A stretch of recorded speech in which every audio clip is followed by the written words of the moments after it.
جب ادائے شکر میں کوتاہی کا اعتراف کرنا ہو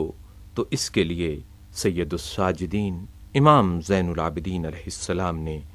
ہمیں یہ دعا پڑھنے کی تعلیم فرمائی ہے۔ بار الہا، کوئی شخص تیرے شکر کی کسی منزل تک نہیں پہنچتا مگر یہ کہ تیرے اتنے احسانات مجتمع ہو جاتے ہیں کہ وہ اس پر مزید شکریہ لازم و واجب کر دیتے ہیں، اور کوئی شخص تیری اطاعت کے کسی درجے پر چاہے وہ کتنی ہی سرگرمی دکھائے نہیں پہنچ سکتا، اور تیرے اس استحقاق کے مقابلے میں جو بربنائے فضل و احسان ہے قاصر ہی رہتا ہے۔ جب یہ صورت ہے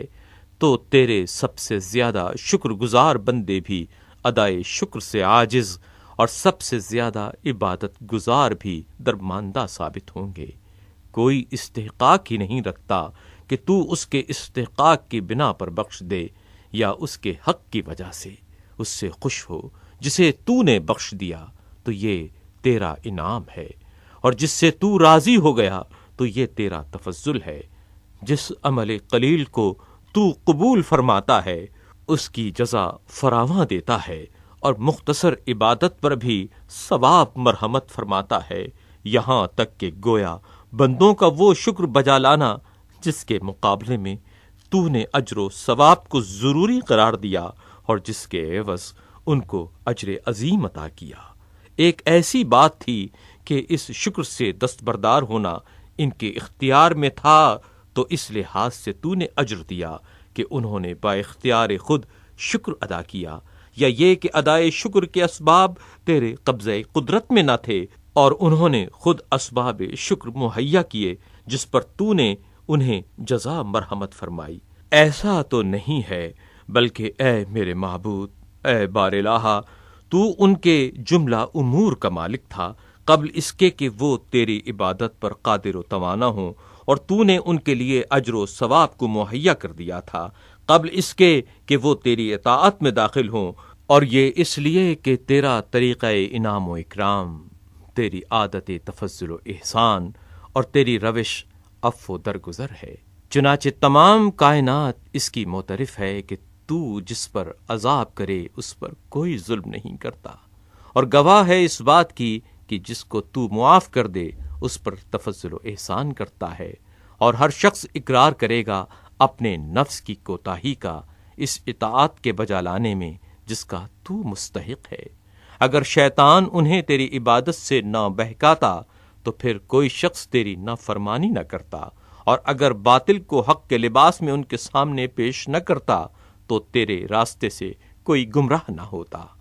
پاک ہے تیری ذات، تیرا لطف و کرم، فرما بردار ہو یا گنہگار، ہر ایک کے مقابلے میں کس قدر آشکارا ہے۔ یوں کہ اطاعت گزاروں کو اس عمل خیر پر جس کے اسباب تو نے خود فراہم کیے ہیں جزا دیتا ہے، اور گنہگار کو فوری سزا دینے کا اختیار رکھتے ہوئے پھر مہلت دیتا ہے۔ تو نے فرما بردار و نافرمان دونوں کو وہ چیزیں دی ہیں جن کا انہیں استحقاق نہ تھا، اور ان میں سے ہر ایک پر تو نے وہ فضل و احسان کیا ہے جس کے مقابلے میں ان کا عمل بہت کم تھا۔ اور اگر تو اطاعت گزاروں کو صرف ان اعمال پر جن کا سر و سامان تو نے مہیا کیا ہے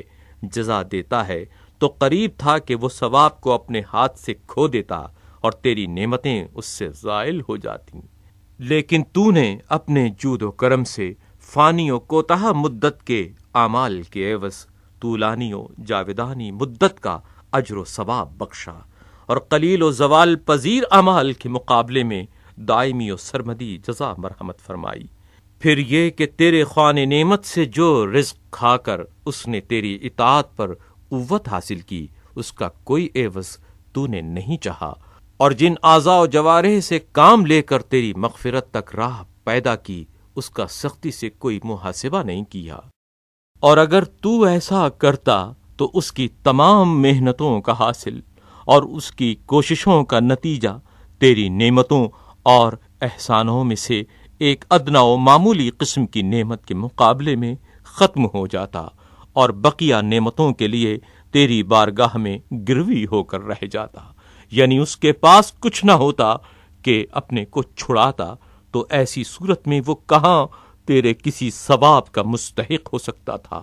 نہیں، وہ کب مستحق ہو سکتا تھا اے میرے معبود؟ یہ تو تیری اطاعت کرنے والے کا حال اور تیری عبادت کرنے والے کی سرگزشت ہے، اور وہ جس نے تیرے احکام کی خلاف ورزی کی اور تیرے منہیات کا مرتکب ہوا، اسے بھی سزا دینے میں تو نے جلدی نہیں کی تاکہ وہ معصیت و نافرمانی کی حالت کو چھوڑ کر تیری اطاعت کی طرف رجوع ہو سکے۔